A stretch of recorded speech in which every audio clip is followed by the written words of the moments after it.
What I'm going to do now is to tell you a few words about our approach, what we've tried to do with teachers, what we succeeded in, what we probably didn't succeed in, and the things which unite all those different subjects like arts and science and languages when we speak about the development of thinking.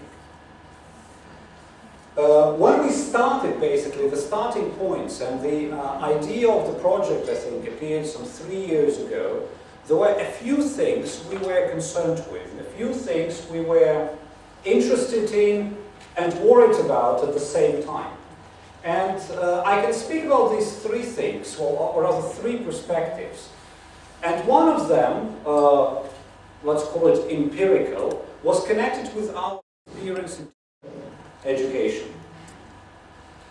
We've been doing work with teachers from 2001. That's much less than the experience of many people sitting here, but it's still quite a lot to be able to make some kind of conclusions. And the first conclusion, which became obvious very quickly, is something which is yes, but. Okay, teachers are happy, so when you ask them to fill in the feedback form, they're happy. You ask them if it was useful. Yes, it is useful. They go back to the classroom, nothing happens. Or very few things happen. So this was the first concern, and I think that this is concern quite a few of you have come across also working in teacher education. The other thing, the other perspective, we as a group of people, we've always been interested also in research perspective regarding the development of thinking skills and dispositions, etc. And obviously when we started working with teachers, we also looked into research on teacher education. And it's interesting that quite a few people have been working in the field of education for thinking, but there are very few models for teacher education for thinking. Well, in fact, I'll be very happy to hear that I'm wrong here and to know about more examples, but we found only one example where it was really approached at a systemic way regarding teacher education for thinking, and this is cognitive acceleration and work of Philippe Eddy and his group. Yes, they've done really a lot, and there was a certain model when approaching teacher education. I personally tried to talk to some of the people who've been doing work in teacher education for thinking for years, and I addressed, for example, David Perkins from Harvard School of Education with this question, to what he said, yeah, most probably we've never described our model, our approach for teacher education when we want to teach for thinking. So that was the second concern. So what are these useful models? What can we do? Can we generalize it so that different people in different contexts can benefit from it? And the third perspective, and this is not a classification, I must tell you. These are not like three different things which make a whole. These are just viewpoints rather than classification. So the third viewpoint, the third perspective was that of thinking. So if we try to help teachers develop more effective thinkers when they are in the classroom, so what's actually happening in terms of thinking? So how much thinking is there? And many of the people who've worked with me, they even joked at some point that my favorite question when I came to observe a lesson was, where is thinking?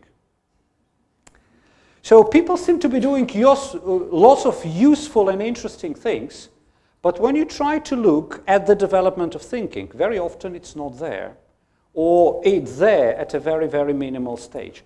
So that was concern number three. These three perspectives, three concerns we had, and something which brought us to the idea of this project. So these were our starting points. So what happened afterwards? Afterwards, we decided that probably the most useful perspective, or maybe it just happened so, was to start exactly from the thinking thing. Because another thing which we saw through the experience with teacher education, This was the slide, or part of the slide, which I think I've had in my courses for teachers for quite a long time. That's the question which I always ask. So do you think you develop thinking skills of your learners in your classroom? And do you know what most teachers say? Most teachers actually say, yes, we do. We develop their thinking skills most of the time. Interestingly enough, when you start going deeper into this, very often it turns out that it's not really what you can refer to as a thinking skill, what is being developed. And there is generally very often a clash between the understanding of thinking in research and at the level of policy documents, and understanding of thinking in the actual classroom of teachers. And therefore we decided that if we want to help teachers, probably this is where we should start. We should start by helping teachers bring more thinking into their classroom and understanding how it can be done.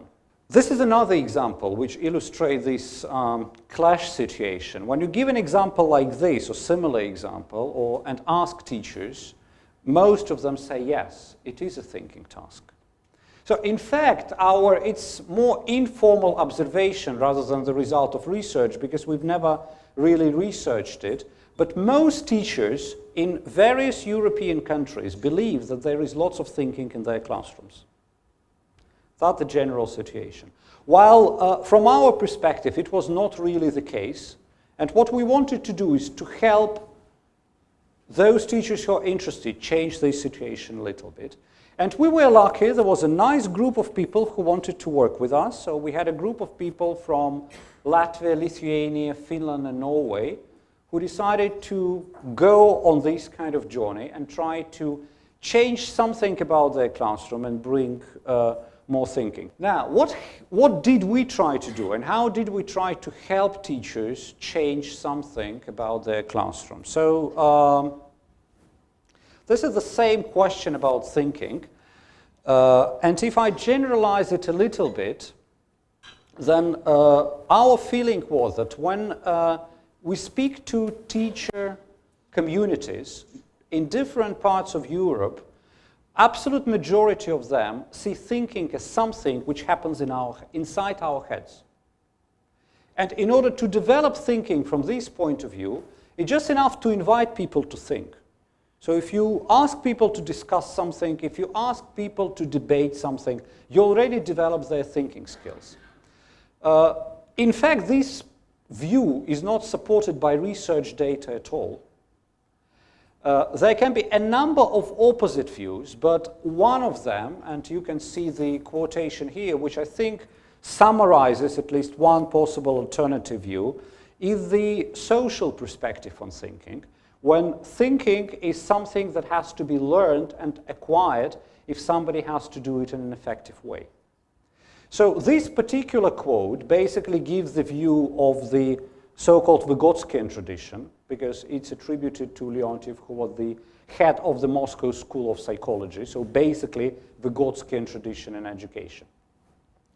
Now, this one was one of the differences. So we wanted to bring along the view of thinking being something to be learned, not just to be practiced. So there are certain things that can be learned and developed. This is an important thing to remember, that both of these are just models. So both of these views are obviously wrong, but again, the second is more useful for the purposes of education, for thinking, at least in our view. So some useful models. So what did we actually try to do? The first question is probably to ask ourselves where thinking starts. And here, interestingly enough, there is lots of agreement in different traditions for teaching thinking. I think most people, researchers and practitioners, agree that when we have a certain task, or a certain problem, or a certain question, there is always a standard answer. And if we just pose a problem to the learner, and the learner comes up with a standard answer, no thinking is required. It's completely reproductive. So in the situation with no thinking. Alternatively, there is a situation when a standard answer is challenged, and the learner is required to go beyond the comfort zone, and then there is at least the situation for starting to think about something. So this is the starting point. If we take a very simple example, which I think all of you have come across, either as learners or maybe some as teachers, if we have something which is known as the odd one out game, when you have 4 words or 4 objects or 4 texts, 4 items, and you ask to exclude one of them, and you have, for example, a dog, a tiger, an elephant, and a car, is there any challenge for the learner in this particular task?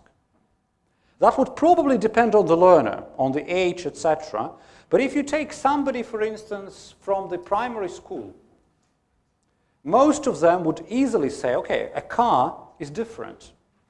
So because that's not an animal, so they don't need any thinking to come up with a conclusion like this. So it's quite easy. It's part of their empirical knowledge very often. If we want to introduce a challenge, we have to change the task a little bit.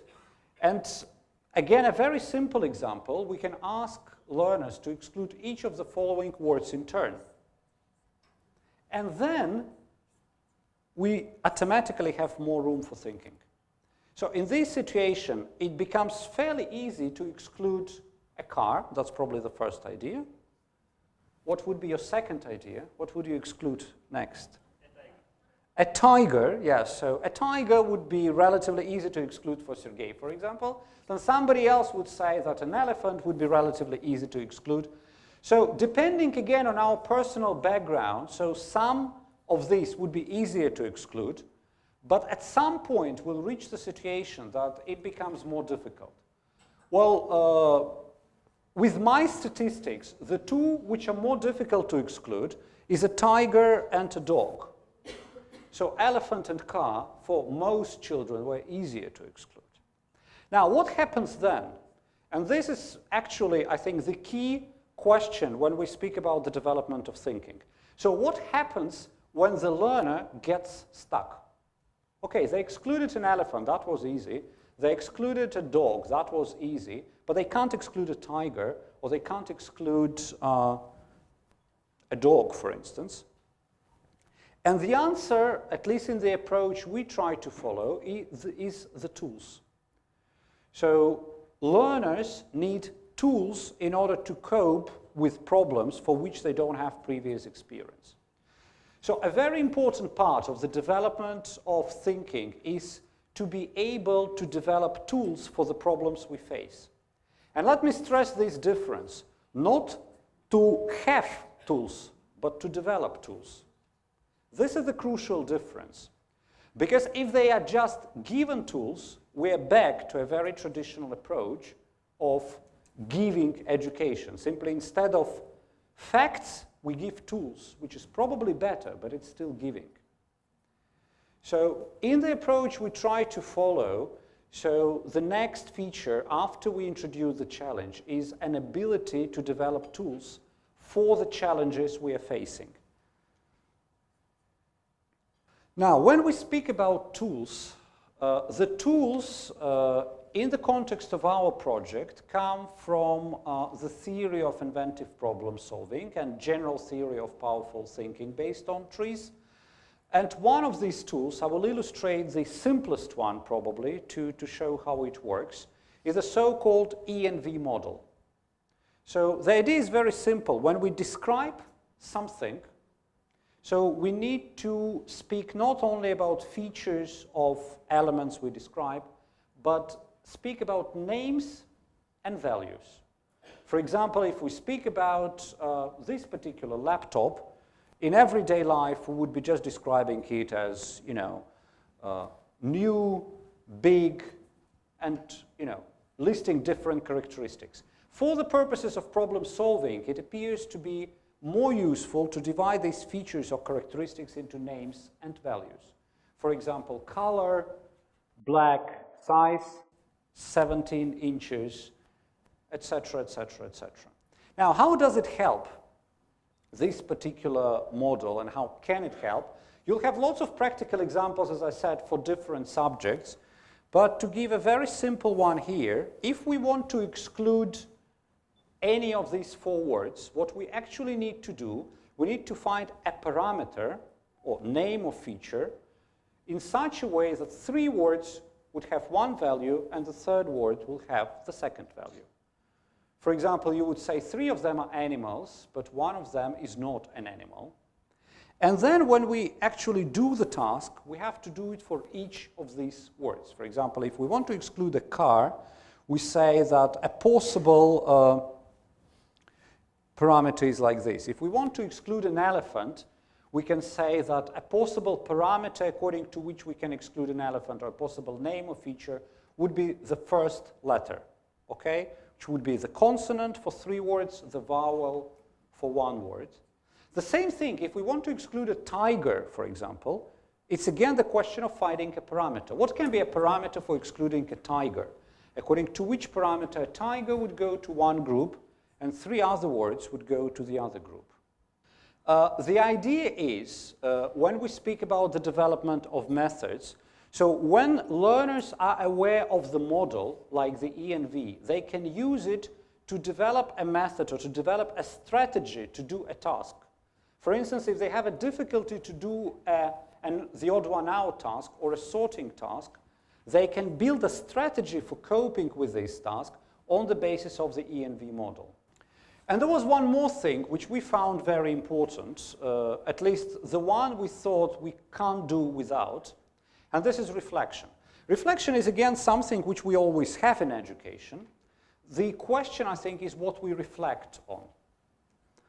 And if we continue with a task like this, possible examples of reflections, maybe less obvious, would be, is one of the parameters better than the other? For example, if I exclude one word on the basis of the position of a letter in the alphabet, is it a good parameter? Is it a good choice of a parameter or not a good choice of a parameter? Or if, for instance, some of my parameters can be universal, will they work across all possible words in English or all other languages? So can some parameters be better than other parameters?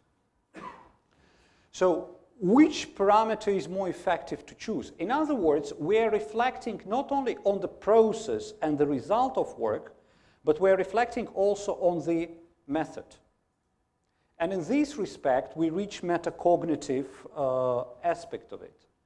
So part of the development of thinking in the approach we try to adopt was connected with this reflection on the method as a metacognitive part of it. So, in fact, what appeared is something which you have on all your bags. This is something we refer to as a thinking task framework. So if you look at it, it consists of 3 steps. Yes, we have step 1, which we call challenge or increase room for thinking. So in other words, we need to organize a situation so that there is something to think about. Then, at step 2, we help learners develop methods for coping with a challenge. And at step 3, they reflect. And we call it the thinking task framework because we believe, and that's what we try to do over the past 2 years, we believe that if we try to introduce these 3 steps into the tasks we're doing with learners, we can do much more for the development of their thinking. This is not everything which is there about the development of thinking, but we needed the framework which would be simple enough, on the one hand, for teachers to take and to bring to the classroom, and powerful enough, on the other hand, to really change the thinking scope of the task. And after experimenting for some time, we, at the moment at least, in our work with teachers, we keep to this idea, and it seems to be working across different groups of people.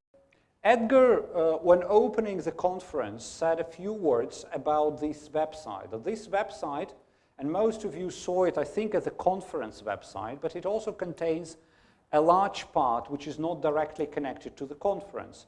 And these are especially diaries of teachers who've been trying to work with this framework. And I think that for those of you who are teachers here, and most of you are teachers here, this is the most interesting bit, because this shows you the classroom reality. So what people try to do with this framework, with these 3 steps in different subjects like math and science and Finnish and English and Russian and visual arts, and what came out of it.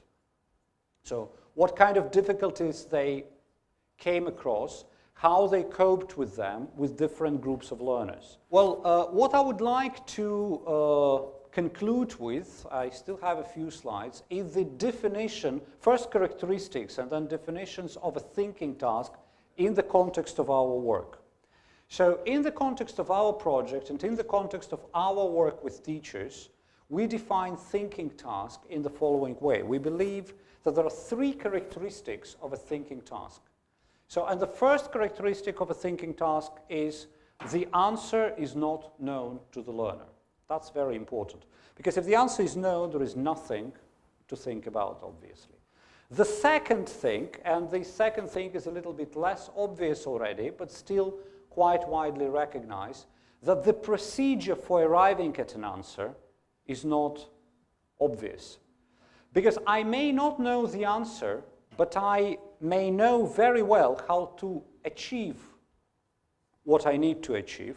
A very good example would be an application, a game application, which exists for most smartphones, when a smartphone can guess, for example, a literary character you're thinking about. Obviously, the smartphone doesn't know that you're thinking about Pinocchio, for example, but after asking about 15 questions, it can get there, because the procedure is fairly well known. So no thinking is required when the procedure is there. So if we want to develop learner thinking, the procedure should not be known to them. And number 3, and this in our approach is absolutely crucial, because this is where we believe most of thinking is actually being developed. Strategies or methods are one of the main outcomes when we work on a task. So what we're interested in education, in very different subjects, is not the answer to a particular problem, is not the answer to a particular task, but generalization of the approach on the part of the learner. So if after doing a task, the learner knows how to do all these tasks, and he or she is able to do it, then the point of developing methods is achieved. If we want to develop one's thinking, at least again in the context of the approach I'm speaking about, I'm not trying now to generalize about all possible thinking. So as I said in the beginning, my task is to introduce the approach we've been keeping to with teachers, so that it would be easier for you to connect the presentations of our colleagues and see what unites them. So the first thing, challenge your learners. So make sure that there is something for them to think about. The second thing, get them to build strategies, or get them to build methods instead of giving them strategies.